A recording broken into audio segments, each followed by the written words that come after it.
কেন লাল চন্দন কাঠ এত দামি?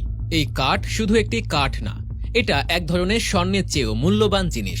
তাই এই কাঠের দাম এত বেশি। আজকে আমি কথা বলছি লাল চন্দন কাঠ নিয়ে। এই কাঠ শুধু সাধারণ কাঠ না, এটা এক ধরনের স্বর্ণের চেয়েও মূল্যবান জিনিস। হ্যাঁ, ঠিকই শুনেছেন, স্বর্ণের চেয়েও মূল্যবান। এখন আপনারা নিশ্চয়ই ভাবছেন এই কাঠ এত দামি কেন। চলুন জেনে নেওয়া যাক। লাল চন্দন কাঠের মূল্য এত বেশি হবার পেছনে অনেক কারণ আছে। প্রথমত, এই কাঠ কোনো পোকাই খায় না। ঠিক শুনেছেন, কোনো পোকাই খায় না। এছাড়াও এই কাঠ পানিতে পচে না, অর্থাৎ এই কাঠ শত শত বছর লাল থাকে।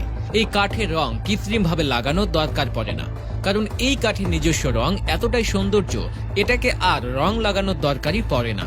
তবে এই কাঠ কোথায় পাওয়া যায়? হ্যাঁ, লাল চন্দন কাঠ মূলত দক্ষিণ ভারতের অন্ধ্রপ্রদেশের 4টি জেলায় পাওয়া যায়। এই জেলাগুলো হলো নেলোর, কুর্নুল, চিত্তর এবং কাটাপ্পা। এই জেলাগুলোর পূর্ব ঘাট পর্বতের আবহাওয়ায় লাল চন্দন গাছ খুব ভালো হয়। একটি লাল চন্দন গাছের উচ্চতা হয় 8 থেকে 12 মিটার। এই গাছের কাঠ এতটাই মূল্যবান যে আন্তর্জাতিক বাজারে প্রতি কেজি লাল চন্দন কাঠ 3000 টাকারও বেশি দামে বিক্রি হয়। এই কাঠের ব্যবহার কি?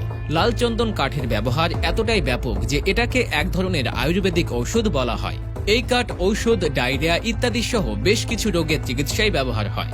এছাড়াও বিউটি পার্লারের চামড়ায় সৌন্দর্য বৃদ্ধিতে এই কাঠ ব্যবহার করা হয়। নারীরা যে প্যাক মাখে, সেই প্যাকের যাত্রা শুরু হয়েছিল লাল চন্দনের মাধ্যমেই। এছাড়াও পূজা অর্চনা এবং বিভিন্ন প্রসাধনী দ্রব্য তৈরিতে লাল চন্দন কাঠ ব্যবহার করা হয়।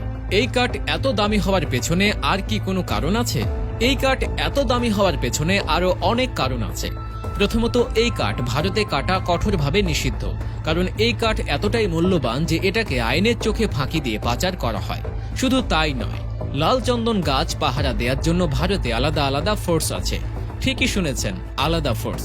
এই ফোর্সের কাজ হলো লাল চন্দন গাছ পাহারা দেয়া এবং এটাকে পাচার হওয়া থেকে রক্ষা করা। এই কাঠের দাম এত বেশি হওয়ার পেছনে আর কি কোনো কারণ আছে?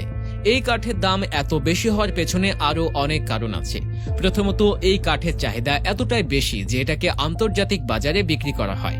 এছাড়াও এই কাঠের উৎপাদন এতটাই কম যে এটাকে দামি করে তোলে, কারণ একটি লাল চন্দন গাছ সম্পূর্ণ পরিপক্ক হতে 8 থেকে 10 বছর সময় নেয়। এই সময়ের মধ্যে গাছটি সম্পূর্ণ পরিপাক হয় এবং এই গাছ ব্যবহারের উপযোগী হয়। এখন আপনারা নিশ্চয়ই বুঝতে পেরেছেন কেন লাল চন্দন কাঠ এতটা দামি। এই কাঠ শুধু একটি কাঠ না, এটা এক ধরনের স্বনির্ভর মূল্যবান জিনিস।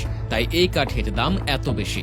এখন আপনাদের মনে প্রশ্ন জাগতে পারে, এই কাঠ কি বাংলাদেশে পাওয়া যায়? হ্যাঁ, বর্তমানে বাংলাদেশেরও কিছু দোকানে লাল চন্দন কাঠ পাওয়া যায়, তবে সেটা মূলত আমদানিকৃত, তাই দাম একটু বেশি হতে পারে। তবে আমাদেরও উচিত বাংলাদেশেও লাল চন্দন কাঠ চাষ করা।